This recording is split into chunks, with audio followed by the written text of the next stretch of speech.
Hey guys, welcome back to the channel. Today, I want to talk to you guys about Frenkie de Jong, or should I say, I want to have a yap session about Frenkie de Jong, because the 26-year-old Dutch international is one of the most polarizing players at Barcelona at the moment. And funny enough, unlike Disney, it has nothing to do with the way that he plays. We all know as Barca fans, as football fans, if you've watched Frenkie de Jong at any point in his career, dating back to when he was at Ajax, how amazing of a player, how generational of a talent this guy is.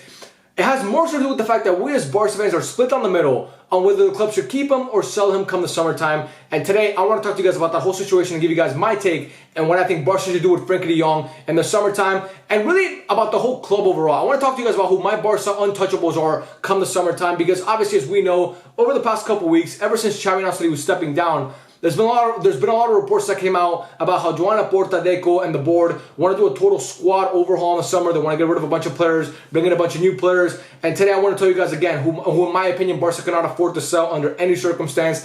I did a video similar to this about a month back, my Barca keeper sell.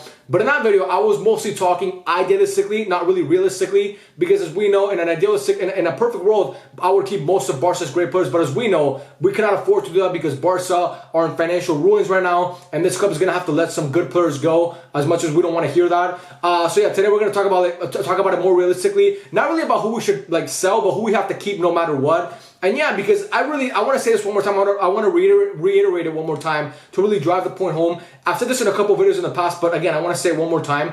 This summer is huge for Barcelona. It's one of the most important summers in this club's history, and Joan Laporta and Deco cannot fuck this up. They must get this right when it comes down to the managerial appointment after Xavi, and also who we keep and who we sell in terms of players.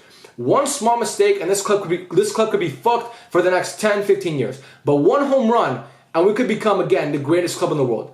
That's all we need, bro. One home run. We cannot swing and miss on this, though. So again, let me know what you guys think, whether you agree or disagree, and let's talk about it. Starting off with Frenkie de Jong. My short answer is no. We should not sell Frenkie de Jong. Now, I understand the sentiment behind wanting to sell Frenkie de Jong because he is one of the highest paid footballers in the world. Again, if it comes out to play, if Barca weren't in this financial situation, if we had PSG money, if we had Man City money, if we had Real Madrid money, no one would be talking about selling Frenkie de Jong because he's one of the best in the world at his position, or really one of the best in the world, period. But the fact is, Frenkie de Jong makes an absurd amount of money. I knew he made a lot of money, but when I looked it up, it made my jaw drop. Frenkie de Jong makes over 600,000 euros a week. To be exact, he makes 616,313 euros a week. He's the second highest paid footballer in Europe. Not in La Liga, not in Spain, it's the same shit, but just in Europe. He's the second highest paid footballer in all of Europe. The only player that makes more money than him per week is Kylian Mbappe, and again, we know PSG money and also best in the world. Kylian Mbappe is the best player in the world, and again, he plays for PSG, which have Qatari money, so it's the opposite of Barcelona. The next player after Frenkie de Jong is Harry Kane, who's on 400 grand a week. So Frenkie de Jong makes 200k more than the next closest player to him, and that's Harry Kane. And I don't know about you guys, but me as a Barca fan right now, I would rather have Harry Kane than Frenkie de Jong. Because we need a striker right now. And there's a reason why wingers and strikers get paid the big bucks, because those guys are closer to goal and they score the goals. And if you score the goals, you get paid. That's how it works. Frenkie de Jong, I love him, but he's not a goal scorer. I mean, he plays really deep for us. He plays as a pivot, basically. Again, that's not his position, but that's what he's playing right now because we don't have a pivot. So he has to play that position.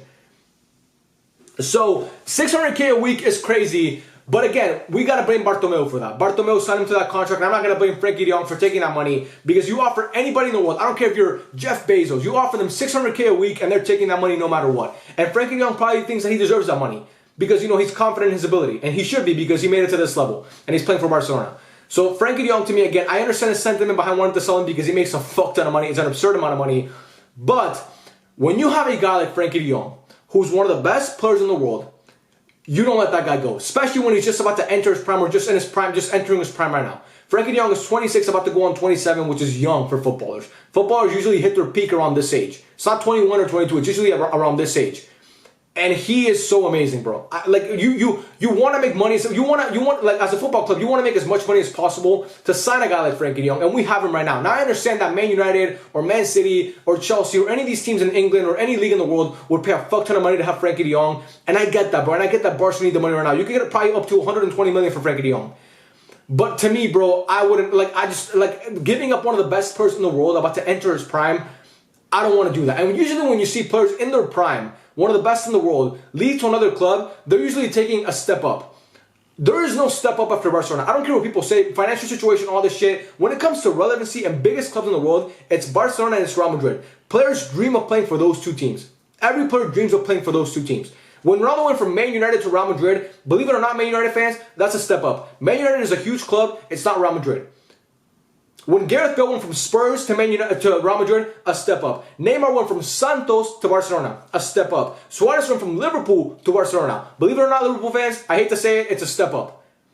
Like Erling Haaland, we're talking about him going to Real Madrid, and he's currently playing for the treble-winning Man City, who are arguably the best team in the world right now. Because you can win all the trophies you want in a short period of time, but the history and the success still carries, and we're seeing it now with Jude Bellingham. Jude Bellingham was a guy who grew up in fucking Birmingham, England, and he wants to play for Real Madrid. So my point is, usually when players leave clubs and go to another club in their prime, it's because they're going to a bigger club and a bigger opportunity. There is no bigger opportunity than Barcelona, unless Frenkie de Jong wants to go to Real Madrid, and in my opinion, it's the same level. And he's not going to go to Real Madrid. So, again, that's my thoughts on it. Frenkie de Jong right now, we're not even unlocking him the right way because he doesn't have a pivot next to him, an actual competent pivot. Frenkie de Jong does a lot of things really well. He's great at progressing the ball forward. He's amazing at reading the game. I mean, he's always in the right place at the right time, and he's an amazing passer. At those line-breaking passes, he's really good at it. The thing that Frenkie de Jong lacks at, because it's not his position, is he can't win the ball back. And Barca, we need a ball winner in the midfield. We don't have that. That's why sometimes we play Gundogan there, it doesn't work. Pedri, Gavi, it does not work. Frenkie de Jong, it doesn't work. Frenkie de Jong can do a job there, but we see it too many times this season against Betis it happened. He can't win the ball back, he's losing the ball, and we're just left exposed at the back. That's why we have to try Christensen in that game against, who was it, Alaves. Because we need a ball winner in that midfield, we need to try something. But if you get an actual good pivot next to Frenkie de Jong, this guy could be unlocked more than he already is. And he's already, again, like I said, and I think most people agree with this, one of the best players in the world and arguably the best player in the world at his position. So for me, we keep Frenkie de Jong. 100% we keep Frenkie de Jong. Again, I understand the sentiment behind selling him. 600K a week is outrageous. But when you have a player of this caliber in his prime on this team, you keep him, man. You keep him no matter what. And yeah, for me, I don't know. I don't know about you guys, but I want to keep Frenkie de Jong. And that leads me to the other untouchables on this team, which to me are pretty simple. And I think most Barca fans, this is a standard for most Barca fans. Lamine Yamal, not going anywhere. A guy who's 16 years old and already one of the best players on this team. Give him 4 or 5 years, he'll be one of the best players in the world, and he will win a Ballon d'Or. I believe that with every fiber in my being, Lamine Yamal will be one of the best players in the world in the near future. He's that good. Pedri, you're not selling Pedri. Again, generational talent. He deals with a lot of he deals with a lot of injuries, but we know how good Pedri is, one of the best midfielders of the world already, and he's super young, he's 20, 21. Gavi, again, is dealing with an ACL injury. He's going to recover, he's going to get even better, and he's one of the best players in the world. We're seeing how much we miss him right now. Rival fans could talk about Gavi, about like him being a passion merchant or an angry chihuahua, whatever the fuck that means, but we know, if you've watched Barca while Gavi was there, and I know because I've watched every single game that Gavi has played, like with a Barca shirt, the guy's amazing. I'm talking about the first team, by the way, not Barca B. On the first team, I've seen every single game that Gavi has played, and he's amazing. And we need him right now. His tenacity, his passion, his love for the club, and as a player, there's no one like him in football. And also, I would add in there Kubarsi because I think he's that good, and I'm hearing a lot of like big clubs wanting Man City and Chelsea, so we have to lock him up. But again, that's like kind of an extra one. But also Araujo. I don't want us to sell Araujo.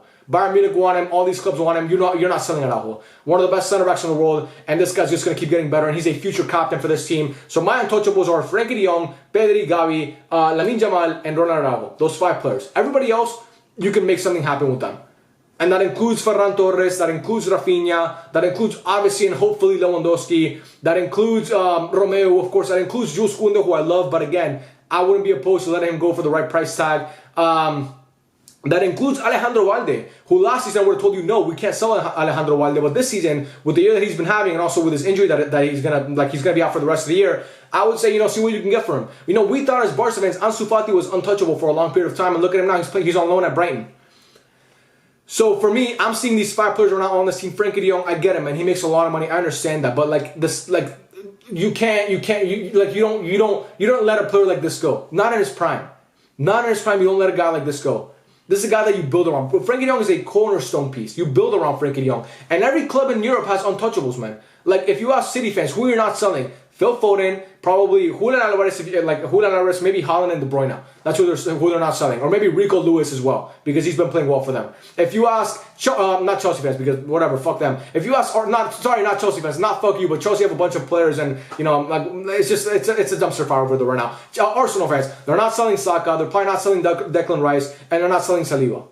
If you ask, I don't know, who else? Real Madrid fans, they're not selling Jude Bellingham. They're not selling you Vinicius Jr. And they're not going to sell you, I don't know, Arda Güler or someone else like that. Or Rudiger or someone else like that. I'm not sure. Real Madrid fans, you can let me know in the comment section. But I know for a fact, Bellingham is an untouchable and Vinicius Jr. is an untouchable. The reason why we as Barca fans, we have, not as Barca fans, but Barca as a club have so many untouchables is because we have some of the best young talent in Europe. And La Masia just continues to produce all these great young players who can one day become the next crop of great La Masia players like we saw with Xavi, Iniesta, Busquets, Piqué, Puyol, Messi, and so on and so on. So, again, Frenkie de Jong, don't let him go, please. Please do not let him go. Now, if a team comes around with 200 million, I mean, at that point, you have to let him go, but no one's going to pay 200 million for Frenkie de Jong and take on those wages. He's probably going to have to renegotiate because no team is paying him that. That's the biggest contract Frenkie de Jong will ever, that's the most money he will ever earn in his career. I don't care how good he becomes. That's Messi Ronaldo numbers. Those earnings are Messi Ronaldo prime numbers. No one earns that much money. That is insane, bro. 700, like, in dollars, he makes $721,000 a week. He could literally buy an, I don't know, not even, I was going to say euros. He could buy 2 or 3 euros a week. He could buy a fucking, an SVJ or something crazier than that. He could buy a Cullinan every single week. That's how good, that's how much money he's getting paid. But, you know, he signed that contract with Bartomeu, and we're still seeing the repercussions of that fucking scumbag and what he did to this club. But yeah, man, I want to know what you guys think. Let me know who your untouchables are. Like I said, I want to reiterate one more time just to, like, wrap this video up. Frenkie de Jong, Lamine Yamal, Pedri, Gavi, Araujo. Untouchables. Those 5. And Kubarsi if you want to add him as an extension. Those are my 5 untouchables. We cannot sell those guys. Mark Guiu, we haven't seen enough of him. Fermin Lopez, I love him, but Xavi doesn't play him. So if you played every game this season and we saw Fermin Lopez be amazing, I would say Fermin Lopez is an untouchable. But again, we have to be, like, at some point, man, you gotta stop, you gotta start, like, keeping the players that you have now. Because what's the point of you just getting rid of all your good players for what? To just be irrelevant? Like, you as a club, you want to be able to have players like Pedri, Gavi, Frenkie de Jong. Like, those are the players that you want to attract to your team. And now they're in your team. They already play for your team. They wear your shirt. They represent your badge already. So why get rid of them now? I get the money for Barca. It's an important factor. But at some point, man, you got to have a good product out on the pitch. And you can collect all the money that you want, but you actually have to go out and get good players. And we know, with Barca over the past couple of years, especially the last few transfer windows, it's been kind of shady with, like, the players that they've signed. Like, there's a lot of swings and there's a lot of misses and there's a lot of hits as well. But there's a lot of players that we, and again, like I said, we can't afford to, like, have the like we saw the perfect example. What the fuck am I talking about? The Neymar money. What do we do with Neymar? Sign Coutinho and Dembele and Griezmann, I guess. Like, I mean, obviously it was more than that, but that's what we did with the Neymar money. And how did that end up working out? We sold Neymar for all that money. We could have easily kept the guy and continued to win trophies with him. And we let him go because we thought, oh, we need the money. And look what happens. You signed 2 guys that can't live up to the hype. They can't even lace Neymar's boots. And the club went through the worst period in some time because we sold Neymar. And now if you sell Frenkie de Jong, who are you going to bring in? How can we trust the sport to actually bring in the right players? I know I don't. I'm not sure about you guys, but I don't trust the sport to bring in the right players. So for me, like I said, we keep Frenkie de Jong. Unless they give us like 200 million, and again, I don't even trust that because this Barca board will probably spend it on some fucking. Like they'll probably buy, like the 200 million. They'll probably use it on, I don't know, Romeo. Like to get, that's stupid. They want to use it on fucking Romeo. What are you talking? What a shitty joke. Oh, bro, I was trying to think of some player that was like, who can I say that they would use it on? They would use it on Joshua Kimmich. They would bring in Kimmich for 200 million, and I think Kimmich's great. A good player, not great. He's good. He's like good, great, not like cemented as great. I think Frenkie de Jong is better than Joshua Kimmich. But I mean, like I said, you like, what's the point? You don't like you have Frenkie de Jong right now, a talented player, one of the best in the world at his position. For the 5th time, I'm going to say it because I believe that. I know it's true. So you keep him. And yeah, that's my thoughts on this whole situation. I love you guys. Thank you so much for watching. Please let me know your thoughts in the comment section, and I'll catch you guys on the next one. Peace out.